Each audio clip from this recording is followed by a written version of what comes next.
मैले नेपाली कांग्रेस पार्टीको सभापतिको रूपमा आज नेपाली कांग्रेस पार्टीको प्रतिज्ञा पत्र सार्वजनिक गर्दैछु। त्यहाँ हामी के भनिरहेका छौं भने तपाई नेपाली कांग्रेसलाई मत दिनुस्, हामी 5 वर्षको निम्ति सरकार चलाउँछौं। तर 5 वर्षको निम्ति सरकार चलाउँदै गर्दाखेरि नेपाली कांग्रेसबाट हाम्रो प्रधानमन्त्री बन्नुहुन्छ। प्रधानमन्त्री एकदमै असल मान्छे हुनुहुन्छ, योग्य मान्छे हुनुहुन्छ र प्रधानमन्त्रीले ठ्याक्कै 5 वर्षभित्र परिणाम ल्याउनुहुन्छ होइन। प्रधानमन्त्रीले टिम नेपाल बनाउनुहुन्छ। त्यो टिम नेपाल भित्र 6743 वडाका वडा अध्यक्षहरू हुन्छन्, 7 वटा प्रदेश हुन्छ, 753 वटा पालिका हुन्छ। त्यो टिम नेपाल भित्र संसद भित्र भएका सबै राजनीतिक दलहरू हुन्छन्। त्यो टिम नेपाल भित्र संसद बाहिर रहेका राजनीतिक दलहरू पनि हुन्छन्। त्यो टिम नेपाल भित्र बाहिर रहेका साना ठूला सबै प्राइभेट सेक्टर पनि हुन्छन्। त्यो टिम नेपाल भित्र सानो आमा समूहदेखि लिएर गुठीहरू जस्ता संस्थाहरू पनि, समुदायबाट खोलिएका संस्थाहरू पनि हुन्छन्, चाहे त्यो वनको संस्था होस्, चाहे त्यो विद्यालयको संस्था होस्। त्यो टिम नेपाल भित्र हरेक पुस्ताको देशभित्र रहेको, देश बाहिर रहेको नेपाली नागरिक पनि हुन्छ।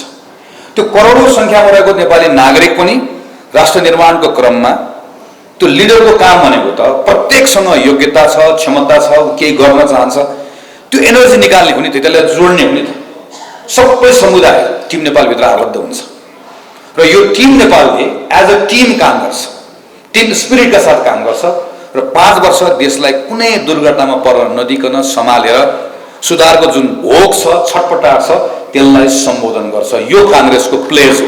यो इतिहासका ती घटनाहरूबाट प्रेरणा लिएर नेपाली कांग्रेस पार्टी आज अहिलेको नौजवानलाई अबको 10 वर्षपछिको नेपाल, अबको 20 वर्षपछि नेपाल तिमीले खोजेको जस्तो हुन्छ भन्ने कुराको जिम्मेवारी लिन चाहन्छ।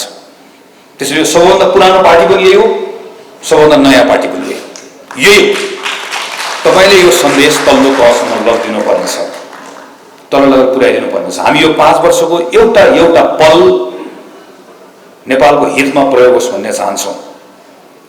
हाम्रो देशको अस्मिता, हाम्रो देशका सबै जात जाति भाषा सबैको बीचको एकता, सबैको पुस्ताको बीचको कोलाबोरेसन, यो पुस्ताले त्यो पुस्ता, यो पुस्ता खराब, यो पुस्ता असल होइन, सबै पुस्ताहरूको बीचको कोलाबोरेसन, सबै दलहरूको बीचको कोलाबोरेसन, यो कोलाबोरेसनको टाइम हो।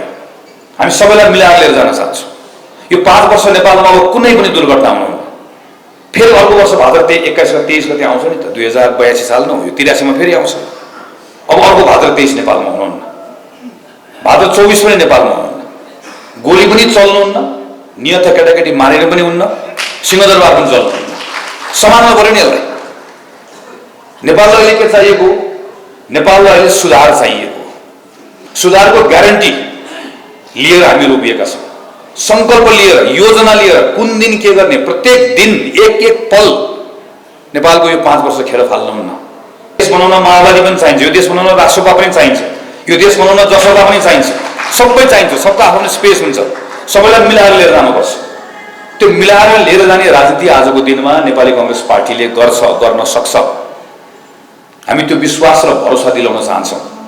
तपाईले भनिदिनुपर्छ, यो डेमोक्रेसी जोगाउनका लागि यो पटक नेपालको डेमोक्रेसीलाई हाइजेक हुने कुराबाट बचाउनका लागि, यो पटक डेलिभरीका लागि, यो पटक परिणामका लागि र देश सम्हालेर कुनै पनि दुर्घटनामा नपर्न दिनको लागि अस्ति भर्खर अधिवेशनबाट हामी बदलेर पनि आयौँ, देश पनि बदल्छौँ भन्ने संकल्पका साथ आएको कांग्रेस नै यो पटकको लागि राइट चोइस हो भन्ने कुरा तपाईहरुले लाउड एन्ड क्लियर यो कुरा तपाईहरुले भनिदिनुपर्छ।